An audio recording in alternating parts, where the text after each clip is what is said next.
Welcome to another episode of As Told by Us. So today we are talking about the proliferation of dating coaches online, right? We have seen that in the world of social media, there's lots of people that want to tell you things like how to attract a high value man, how to attract a rich man, how to keep your man, how to, I don't know. I don't know anyone that are women-centric, but, they haven't seen how to be good to a woman. I've never seen any of those, but there are some. I'm sure they are, but I've seen a lot more Andrew Tate. Hey there, lovely listeners. So listen, running a podcast in Zimbabwe is quite the journey. It requires resources. And when I say resources, I mean money, time, and effort. Wondering how you can support us? Well, we've got you covered with InnBucks. Or World Remit if you're on the other side of the world and you'd love to contribute. Our InnBucks number is 077 810 3171. Whether it's the cost of a cup of coffee or a virtual high five, every little bit of your support counts. Remember, supporting our podcast isn't about funding our caffeine addiction, though it is in part, but your support keeps our podcast alive and thriving and helps us create more content, ensuring that our laughter echoes through your devices. Thanks again for being part of our community and for listening.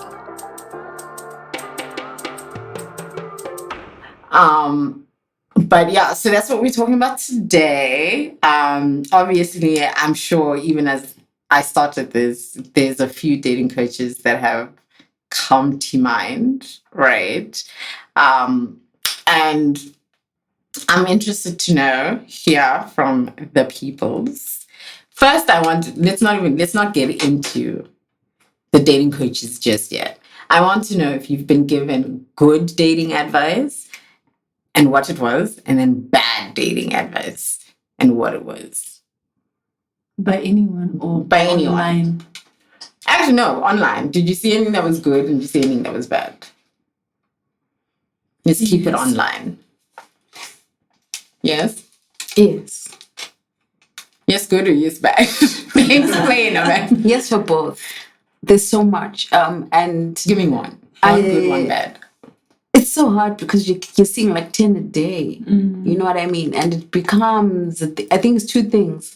You'll find that your algorithm goes by what your vibe is at that particular time. So if your vibe is, I'm in my soft girl era, this, and that, then you are going to be seeing a lot of content that promotes that kind of lifestyle. And if you're in that mindset at the time, the algorithm is just going to justify whatever it is that you're believing in your life. So it'd be good advice at the time. Yeah. Until you change or your vibe changes, then it becomes bad advice. Okay. So, yeah. I hear that. So it's good. There's good and there's bad depending on where you are in life in general.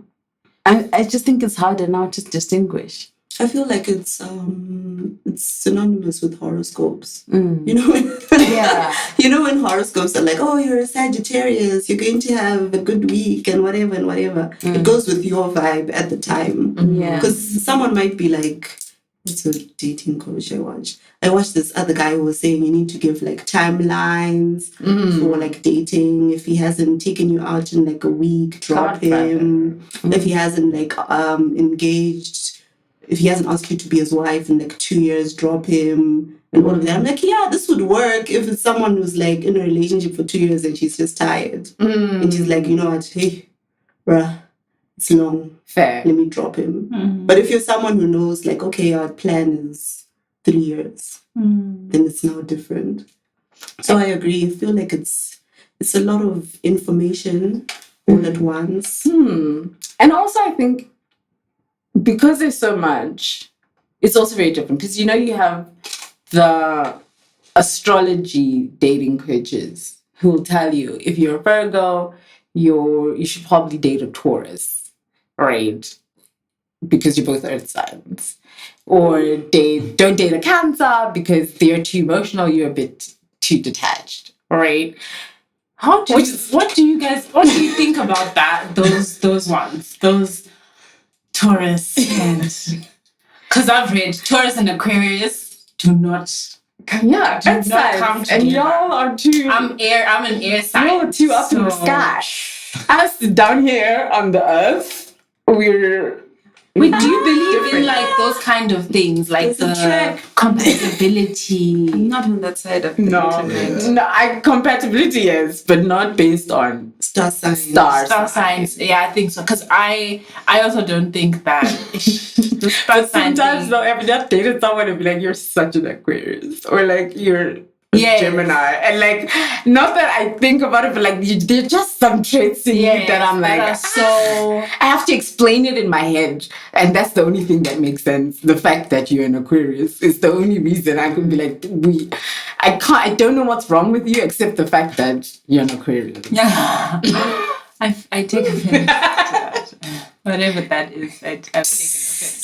Okay, so we have those. And then we also have attachment style ones, right? So if you're avoidant, then don't date an anxious type person. If you're a secure attachment, then don't date secure attachment. But where are you going to find two secure attached people? What do you mean? I feel like dating based on attachment style, it's you need to work on yourself. You need to be able to identify, my attachment style is anxious avoidant. But I want to work towards being a secure partner. Mm-hmm. So how do I do that? Work on yourself. Like, for me, I feel like you can't just say, I'm anxious avoidant. That's my attachment style. And not a personality. that's it. Take it or leave it. Like, I feel like that, girl, boy, you need to kind of. What if I don't want to be secure? I want to be anxious. I like being anxious. Who wants to be anxiously attached to someone? Like, that's so much work. And even the advice I've heard is date a secure person. Yeah. Because they will then bring you along for the ride. But now imagine if you're secure and you're trying to bring the anxious one with you. You don't drag anyone. If you're secure, you're secure. They either shape up or shape out. Hey. Ooh. What? I can't drag you. What am I dragging you? I love you. I want you to be like. But if I'm a secure person, I'm not going to feed into your anxiety or into your avoidance. Either you come with me or you stay behind with your other avoidance. So now, you know what I'm thinking? You know how there's also like those people who will be like, if you are upset, for example, right? And you're trying to explain to your partner that you're upset and their response is, I don't know, something else, right? And then they say, you shouldn't be dating this person. It's not a response. But now I'm thinking, but what if my person's secure and their response is basically like, get it together? All right. Now, I'm on my end, I'm thinking this is not a person I should be dating because he's not giving me the response that I was told by Instagram he should be giving me. He's just a secure person that he's thinking, what is wrong with you? Right. And now, because of the dating advice I've been given, I'm not thinking because he's secure, he's not going to go along with my anxiety. I'm wanting someone who goes along with my anxiety because that's what Instagram said I should be dating. It's a dangerous. Do you see what I mean? Like, for me, it's like all these dating coaches will probably tell you something that you agree with, obviously, because you want to agree with that person. But what in reality, the other person is not, if they're not like you and they're different, you always think that they're the problem. Meanwhile, you're the problem for listening to dating advice on Instagram. Meanwhile, I wish we could get like some stats on how successful like these dating coaches, like what's the success rate? Like in terms of what? In terms of monetary value? Not even monetary value, like how many couples, does it actually work? Because is there actually an ultimate formula for finding the right person? Because that's kind of what they're presenting, right? In different ways. You can go the religious way, the chakra way, the universe, etc., etc. But like, what's the success rate? Like, has anyone here tried these internet things? I think there's different things that we're talking about. There's the dating coaches whose job it is to like match people up and level up your dating life. And then there's the people who are more on the counseling, marriage therapy type of people. There's that lady who with like long dark hair who's always got these like hot ticks. I have no idea what her name is. I thought that was enough for you guys to know what I'm talking about. I don't know what she does, but she always comes in with the stacks. No, you've seen her. I'll look for her. Is she the one who says, when your husband comes home, you need to have a meal cooked for him? And if he's had a bad day, like you just don't like immediately say, oh, the kids have been giving me grief. Like you have to make sure the house is clean, make sure there's peace. She talks more like an analyst or like someone who's I'll just look for her, but she looks Indian maybe or whatever, but she's got long dark hair. But she comes in from a statistics perspective to say that, women who do this and this and that usually fail, marriages that are like this and this, or relationships that are like that and that, and talking about the dynamics between people.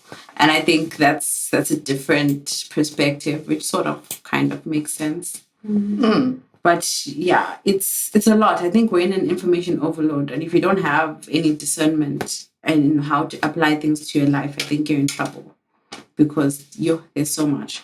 And also just like the context of Zimbabwe and the context of up there, Europe, America, whatever, is very different. So I understand why people in the North are benefiting a lot from like coaching people, from coaching and dating coaches and all of that. Because one, it's some people have said it's very lonely there. It's difficult to meet people, all of that jazz. So if you have someone who's like a matchmaker, they're able to then find you the people you can't find, which I don't think really applies this side. I haven't met anyone who's a dating coach in Zimbabwe. I haven't met anyone who's giving. I haven't met anyone who's like, okay, this is what I do, and if you do this, this, and the other, you'll get married. Or if you do this, this, and the other, you'll find love. I think here, this side is just the wild, wild west.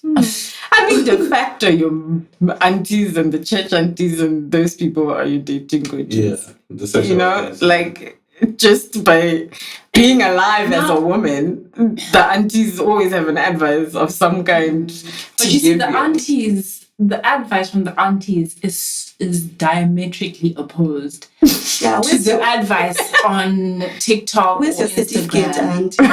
Because like auntie will say, like for example, sprinkle community will say like, yo, this man should like take you out for dinner, buy you nice things, all sorts of things. That don't date a dusty, right? But then the aunties are a bit more conservative. They're like, no, because when he breaks up with you, he's gonna want his shit back or whatever. And it's like, find someone who's lower so that you grow together, not somebody who's already rich. Like don't look for potential. People like this word, potential. Look for potential. You don't have to find someone in Zim. You don't have to find somebody who is already established. You don't need to find someone who will buy you $800 roses from Kevin's wedding planner. But that's what I like, auntie. But then, is it also then that we in the South should also adjust to our dating style, should also adjust to what we have here, right? Because if we are saying that life is really different, there could be rich dudes just waiting to take you on. All right. Here ain't so much. All right. So if I say I want a rich dude, like, am I also being unrealistic? Am I also being Let's actually look at the Zim context. Context, our dating authorities are Shadaya. Yo. That's Like, a for bad real. one. Yeah. But No, but he's the one. that's That the he dating culture is. that we have, and I guess it's tied to our economic circumstances. But like I said, we're not in Dubai where every other person can meet a millionaire. We're in Zim, where right now there's a rise in households that are female led because we are now the more financially able than the men around. So what does it mean? We must Not date. not date. So you'll find that the rhetoric or the narrative is more about, there's a certain kind of girl who's looked down upon for seeking out rich men. The relationship between rich men and that certain kind of girl, slave queens, whatever they call them, is looked at in a bad light. And it's also not even a healthy relationship because it's very transactional. And then, But even with like the Shadayas in them, like when he says, I'm a high value man, I'm always asking, where are they? Where's the value? What's the value? Because What's the value? I feel like just being a guy doesn't make you high value, or being a misogynist doesn't make you high value, or being like an alpha male but you're broke doesn't make you high value. So which part of the value are we talking about? I've also seen like self-esteem is what he means. That's the value. That he has so much high self-esteem that he feels like that is the value he brings. Did you guys see this Valentine's thing where it was apparently this guy got stood up what in town? They found her. Yeah. Did you see that they found her? Did you see? No. Oh, they found her. They found her in a different place, but they found her. So it was the rhetoric. So what I noticed about that situation was, first of all, a lot of Zimbabweans are very bitter and they go with the most entertaining narrative rather than the truth, right? Because the funny thing about that situation was I just happened to be Facebook friends with that person, right? With the guy? With the guy, right? Oh. So I was actually spot like, oh, this guy's being posted like everywhere. Like, why? And then it turns out he's actually an events planner, right? So he was actually delivering roses on behalf of a client. Right, so people just gathered around because, like, there's flowers, etc. Then this went as far as Nigeria. Kenyan blogs going like Zimbabwe man gets stood up. The girlfriend was getting round somewhere, and it wasn't even him. You see, so that just shows like the mentality of people who run with that narrative, and we like base their dating options based on like, look at this, you can't even be romantic on Valentine's because of misinformation. That's actually wild. I didn't know that. Like, my mind was also like how to be fair, I was still on her side. Yeah. All right. Because I just thought, don't surprise me. Ask me where I'm at, and then I'll tell you, come to this particular place. But even then, somebody can take that and say, see, you guys always say you want surprises, but then I surprise you, you're not even where you're supposed to be. You're just elsewhere, right? So I can see how that could be a problem. But, like, we're still, because now after they found her, right, I've seen lots of like videos on TikTok where it was like she's in an abusive relationship. Look at her body language when she was getting these flowers. She was looking down. She wasn't even interested. The guy came. See, now the fact that I know it's not even her dude, I get it now because she was very much like, the guy came and he was handing her flowers and she took them. She said thank you, but like she didn't hug him. She didn't. But like this is a total stranger. I'm not going. Of course she wouldn't. But like everybody's rhetoric was. Yeah. Her man gave her flowers and she didn't even give him a hug. So now, like, of course not. Right? She's a random dude. The need to explain online. Yeah, because people kept on tagging him, right? Now it became, because he was like, I'm just doing this on behalf of a client. It's getting personal. But now it's becoming, like, people are actually hitting me up going like, Are you okay? Are you okay? etc. It was a great boost for him, for his business, because he was just like, yo, I've got free promo. Your friend is the jacket guy. No, this dude was wearing all black. We just happened to be Facebook friends. So I just saw when he was trending, I was like, oh, this is interesting. But which is a segue into this whole Shadaya thing, right? Because I've been waiting to talk about this guy. What? Shadaya. Should we be giving you a mic at this point? No. I'm not a Shadaya supporter. I'm a Shadaya hater. Okay. Like, deeply. Like I despise Shadaya, Andrew Tate, Myron Gaines. Like there's a list of these guys. Oh, that's the guy side of Sprinkle. Yeah, because Shadaya, first of all, he's very sensationalist. Like a lot of the stuff that he's saying does not make sense. Like in a very real context, right? And I've seen him like on like clips of him on podcasts and stuff like that, where like the stuff that he's just saying is just like almost like he just wants to hype up like incels, basically. Yeah, it's clickbait. It's clickbait. It's rage bait. It's rage bait, right? And the problem with Shadaya is that this dude is just basically kind of like a puppet, sort of being used by like an Andrew Tate, because even now Andrew Tate is even reposting the guy, etc. For him, it's now a hustle. None of what he's saying makes sense. Right? Wasn't it just once? No. Oh. It's like Andrew Tate is now like a big fan of this guy. And my problem is with Shadaya is like, you can tell that this nigga, one, he does not get hands. Like, he does not interact with women. Like, this is not someone who actually spends time around women, who actually has an active relationship life, sex life. You do not talk like that. Like, none of what he says, you will not get hands by listening to Shadaya. You will actually dig yourself deeper into a hole. And it pisses me off how so many people go like, my alpha, then will perish. Like, I'm like, are you guys, you know? But then maybe their target market is pygmies. I guess. Incels. I guess. Yeah. But the truth is that dude is just like super ridiculous. See, but honestly. I think he attracts the dudes that don't want to grow, right?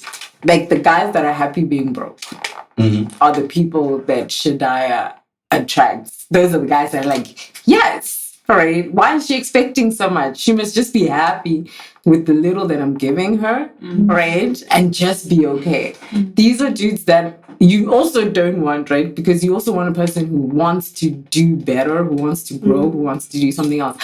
So he attracts dudes that are lazy as hell, that don't want to work and they don't want to go anywhere, and you know they still think they're entitled to fugama and give me water, and you know they still want that treatment. They want to be treated like the man of the house without doing man of the house stuff that require you for me to get down on my knees, right? And I think that gives them comfort. Like, no, we're not crazy, right? So we are, because we're men, we're entitled for you to act a certain behavior. It doesn't matter how much money you're making. It doesn't matter what you look like, whatever. Just by virtue of existing as a man, I deserve this treatment, right? And I did want to say something else that Shadaya was on now, especially now with this Rihanna A$AP Rocky thing, right? Like he's really been on them, you know, going on about how well, to be fair, somehow he was kind of on Rihanna's side on this one, where he basically was just saying that A$AP, though Rihanna makes more money, but like look at the way she is submissive to A$AP, right? You know, she's showing up to all the court dates, and you know, she's not like being submissive, she's not being supportive. No, he says because she's not like rubbing her money in whatever. But then he then turned it around and then also said that like A$AP is a weak man, right? So to be fair, he's on nobody's side on this one. But he then turned around to say, you know, he brought down Rihanna, but like essentially he humbled her, right? Because she thought she was, but now look where she is. She hasn't released music.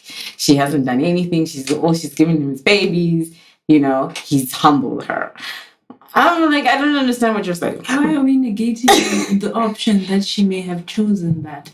That's what I mean, and she did, right? And I think I watched a dating coach who was saying, particularly for Black Americans, right, that Black American women should not date men for money, right?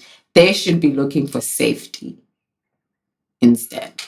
Right. Safety. So he was saying Asian women, white women, they all date for money, all right, and that and status, culturally, but Black American women should only date men that they feel safe with. A rich man, I feel safe. Well, he was saying like you get obviously someone you feel physically safe with, like you were saying, you know, he walks on the right side of the road, he protects you physically, right? But then also financially, yes, you feel safe with him also, but like because there's a lot of trauma that comes with being a Black American woman, you also need someone who emotionally gives you safety. Right. I get that, like from a historical standpoint, to just say, look, white people, you know, can you just date so that you maintain your status in society, whatever. But like with Black women, there's a lot more nuances to what it is to be a Black woman. I think maybe particularly in America, but also even in Africa, because there's a lot of, you know, like gender-based violence, particularly. I think, I don't know, I won't say anything authoritatively, but I feel like maybe the numbers might skew a little bit more towards Africans or African Americans, that they are more likely to be abused physically or even killed or whatever. So I think I do understand that kind of advice to say from a historical standpoint that maybe, as a Black woman, perhaps you'd want to prioritize safety as opposed to prioritizing money. I actually understood it like that also. It was like, it makes sense, which is why, for me, with the Rihanna ASAP thing, I kind of said, I think this is a dude she feels safe with.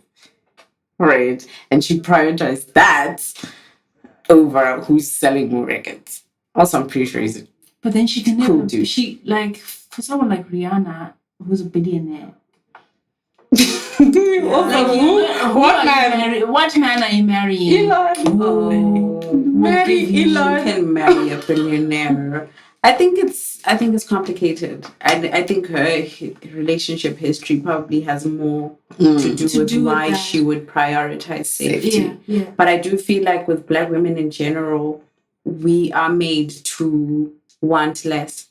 Because even if you look at it, like I spoke about the algorithms before, and I think the dating advice is very tailored to different contexts and situations. And you'll find that with Black women, you know, we're the ones in this context, like in Zim, we're talking about Shadaya.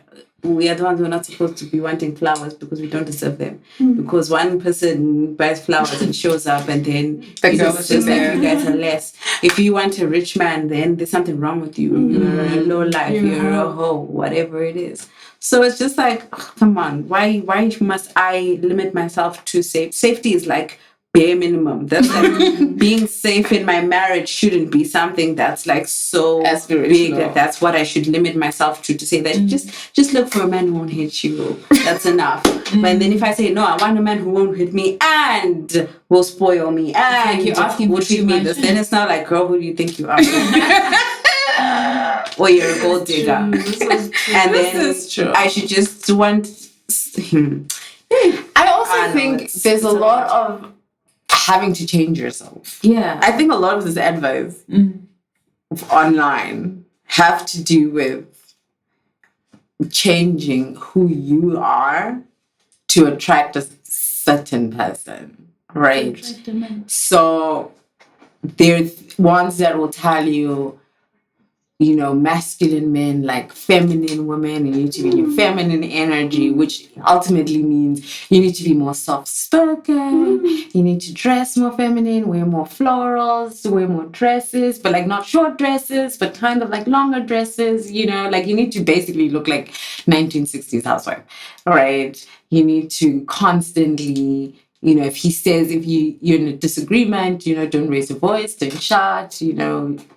A lot of it has to do with changing who you are. Like if you're a person who wore, I don't know, sneakers and jeans the whole time, but like now you're trying to attract this man, so now all of a sudden you have to learn how to wear a wedge or a heel. But that's not who you are. So does that mean in my sneakers and jeans I can't attract that man? That's what you're telling me, right? If I'm a person who You know, they always say lawyers like to argue. I'm a person who's also like, listen, I hear what you're saying, but like me, these are my expectations. This is what I like. All right.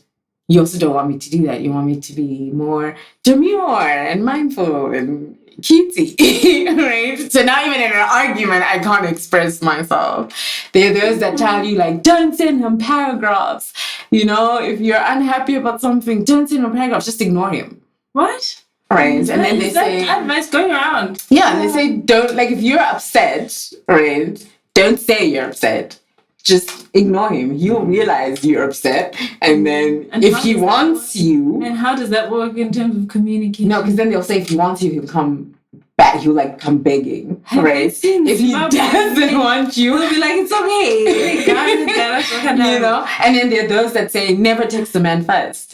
All right, let him chase you. You're not chasing him. Let him chase you. But you're also interested in the person. You have to show interest, right? You're thinking maybe if I text him and then he texts me, and now you're expecting this man to triple text because you probably went to bed and he had already sent you a message. Now you can't respond to the message. You have to wait until he sends you good morning and then respond to whatever he said before that, right? I just there is a lot there online, guys, but I do think a lot of it has to do with changing who you are. Like, if you're not that person, if you're just the person who's, I will text you when you text me. Because then I saw one that said text in batches. So don't, like, just because he sent you a text now doesn't mean you respond now, right? So have texting time. Say I text at 10 and then I text at 3 and then I text at 7.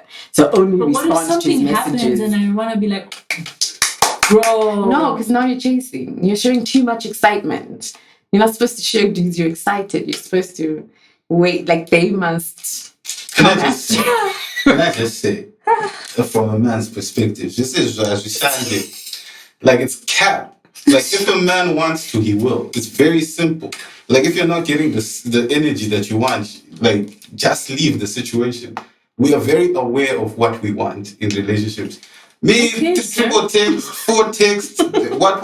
That doesn't work. Like, just match my energy. We like each other. Simple. Let's keep it moving. All this other stuff. Like, that's what I'm saying. Like, this formulaic approach from these dating coaches, it's very, because, like, for me, it'll just be weird. Like, okay, she's sending me 3 texts now.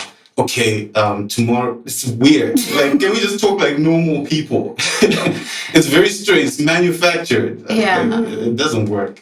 I agree. I feel like when you start having like formulas for these things, it then just becomes a game rather than you getting to know the person. So it's now like, okay, my dating coach said I must do this, this, and the other, and I must make sure I do it in this way. It goes back to what 6 hours, like, what are the success rates of these things? Like, are you getting married within 3 months if you do this specific femme fatale routine for whatever time period? Like, are you guaranteed that? So I think it's also like a problem in terms of we just want to be loved. Shame. And people take advantage of that. So for them, it's a business. If they know that, okay, this person is desperate, they don't know how to approach people, either man or female. He doesn't know how to approach women. She doesn't know how to put herself in spaces where she can be approached. I can make money off this person. And like, I think it's Bumble. Is it Bumble? Bumble, the dating app. Yeah. Apparently, their algorithm is set up for you to not find love, so you can continue subscribing, being on the app. And once you then pay, once you're a paying member, that's when they start showing you the nice dudes who want to get married and whatever. So I feel like it's the same thing. At the end of the day, this person is working. When your dating coach there online, what's her name, says sprinkle and the like. After that, she's telling you she's released a book. Yes. Go buy my book. Go read all of these tips. She's releasing a masterclass. Go pay and join my masterclass and all of these things. So I agree with Amanda in the sense that it's someone who knows the buttons to push at the time you are in life. And then they're just like, you know what? This person is going to make sure they buy my book. And they're going to make sure they buy my whatever. But what's your success rate? are you telling me within a year you have like 15 weddings? No, not telling me any of that. So it's just, I don't know. I feel like when you start playing games, it's not fun anymore. It's now us ticking boxes and trying to, and then when it doesn't work, you're very upset with yourself because, hey, that's admin. To know that I need to batch my texts, and then it doesn't work. Wow. I also, because my other thing is it doesn't work with different men, right? Or with different girls, right? I can't use the same formula if I was using a formula on 6 that I would use on 7, that I would use on 8. You know what I mean? Because they're different men, obviously. So whatever the formula is now has to be adjusted to each person's personality or their Aquariusness or their attachment style, or I think there's a lot of there's not one formula that's going to attract 10 people and then all 10 want to marry me all at the same time, and now here I have my pick of the litter, and obviously it's not going to work for me because if you text me, I'm going to text you back. Chances are I'm on my phone anyway. So, like, for me to now say, no, wait, let me wait until 10. How? Just text. You're holding it in your hand. Why am I? It also doesn't work for me. But then I'm saying, okay, but it might not work for me, but it will work for the man I'm trying to attract. So, again, I'm having to change me to then be able to get that person. Once I get that person, do I go back to who I was before? Yeah. And then what do I do? It's also difficult to maintain. Kuda, you're already an anxious person, but you're giving off avoidant traits. Now, when you're in marriage, this guy is going to be like, what the hell? What is going on? My nonchalant what happened to my nonchalant hand? Now she's demanding flowers. Now she's chalanting. She's chalanting heavy. What went wrong? It's so funny because you really do be switching up. Like all of a sudden. He's like, this is not what I bargained for. Yeah. No, you have to maintain. You don't need to be avoided at all times. Oh, man. That's a lot of work. I can't. But I don't know. I guess maybe. Okay, here's a question. What all of them seem to say and have in agreement is we must have a standard, right? That, I think, is of some kind. I think that's. Although I do think that some of the standards are a bit much, all right? I do think, like, especially when it comes to, like, if he hasn't done some wonderful big grand gesture in, like, a week, then it's a wrap, all right? And I'm thinking, this man doesn't know you enough to do something. Because I might genuinely like big grand gestures. Cheeto might not. And maybe he dated a Cheeto who doesn't like, so he's operating on that belief, all right? Or he's never had to do a grand gesture, and like, I'm just expecting him to know to do a grand gesture. You know what I mean? I think there's also like, a lot of you must be, like, we expect a lot of mind reading, because I shouldn't have to tell you how to treat me. You should just know how to treat me, right? But if I don't tell you how I like things, how are you gonna know, right? So if there are particular standards, do you communicate those standards, or must he figure them out? I think where it comes to standards, it's a thing that it's for you to be able to self-regulate. To say, okay, I don't know, the example you gave of if a man doesn't perform a grand gesture within the first week, then. But like, I don't know, standards like, yo, if this guy is not kind to me, right? That's just something that's non-negotiable to me. Therefore, if he exhibits unkindness in any kind of way, it's just my cue to leave. I don't need to explain to you that I'm looking for someone kind. Fair. that's how I feel about standards. I feel like standards are what if it's more so something for like yourself. he talks to you a specific way that you don't appreciate? So you must at least tell him that, hey, don't talk to me like that. Yeah, I suppose if it's also that example, if he talks to you in a way that you don't appreciate, say it. I don't appreciate this. But next time he continues, then it's for you to know, okay, let me remove myself from this situation. Because I also believe that like something like that, like if you have to tell someone over and over again, this is what I want, this is what I'm expecting of you, I don't know, it just kind of feels like I'm wasting my time. I don't know. I think it depends on the stage of the relationship. If it's somebody who you're getting to know and deciding whether or not to be in a relationship with, I think it's easier to be like, okay, this guy talks like this is not my vibe. This is not going to work. And then there's when you're now in a relationship or invested in somebody, and then there's issues that come up. I feel like the social media people are quick to say cut off. Whereas certain sides of the algorithm will be more about how do you build and grow in a relationship? How do you heal certain things?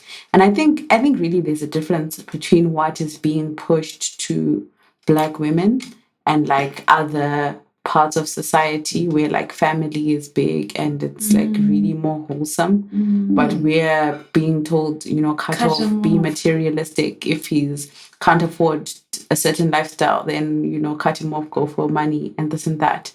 And that's why you end up having people who would rather be in a relationship with the married man for material comfort rather than looking for a wholesome relationship for themselves, where the narrative is like, what are you going to do with a nice man who can't feed you? You'd rather, no, for real. And I think it's quite sad. Do we eat kindness? You see. So, hey. Yeah, it's quite sad. I think we had an episode about standards. I think it was standards to keep you single or something like that. And at the end of that episode, we did touch on like dating and Shera Seven and all of them. And I remember just saying that these high value men are like part of like the 1% in America. Like they're the ones who have like money.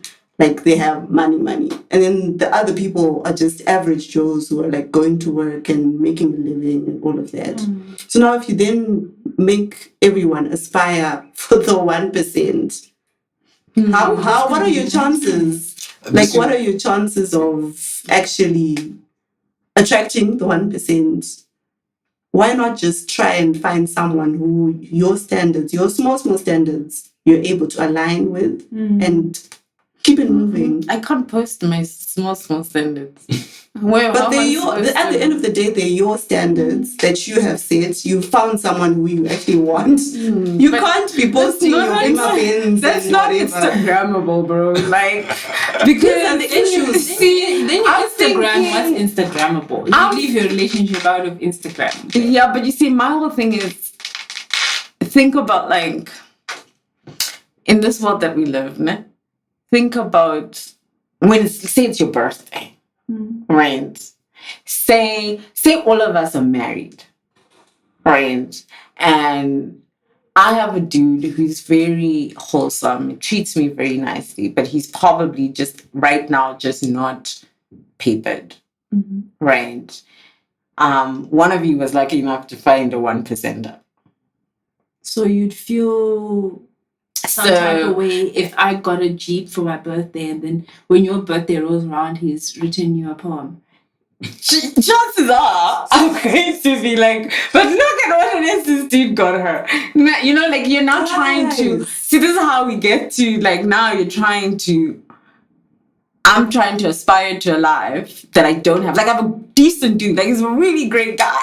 Right? Very church going, very prayerful, works very hard. You know what I mean? But like, if I could also get a Jeep dude, why wouldn't I? I get a Jeep dude. You know what I mean? I kind of feel like that's why there's a lot of like, even how Amanda's saying, there's a lot of the things that Black women are being told is really also not it's not targeted to being happy. It's really targeted to being seen, to being like, I get a Birkin. Why isn't he getting your Birkin? He must take you on trips and lavish things. And worse now when you even put it even more closer to home in Zimbabwe. And I'm saying, I want that. Also, I want a Birkin bag where we don't even have a mall. Where am I getting this Birkin bag? Now I need this man to fly Kevin to go buy a Birkin bag to fly it back to me in Zimbabwe so that I can Instagram it and say, guys, look what my man gave me. That my mom always says to me, like, it's Gutsigana Nisho Najo, right? Which basically means, say it again. Gutsigana Nisho Najo. Which means just be happy with like what you have. I know it seems like, again, to what Amma was saying, that like Black women are made to just accept crumbs or whatever, or little but I think that in this world that we're living in, right, where, dude, someone is always going to have something better than you. Always. Yeah. Whether you like it or not, whether you have the Jeep, someone's going to have something else that's better than you. So I feel like, I don't know, man. I just feel like...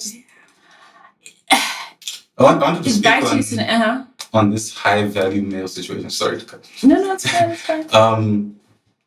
I feel like that term needs to really be defined. And I feel like it's become very, very transactional. And it's not only toxic to women, but even to men as well. Because I know a lot of guys who are like, I'm not even gonna date until I hit a certain X amount of money. And it feels like, what if it doesn't come? What if you get it and still don't find the type of woman who you want? The kind of woman you are now attracted to, you don't want. You don't want. And you're talking about like a Birkin bag.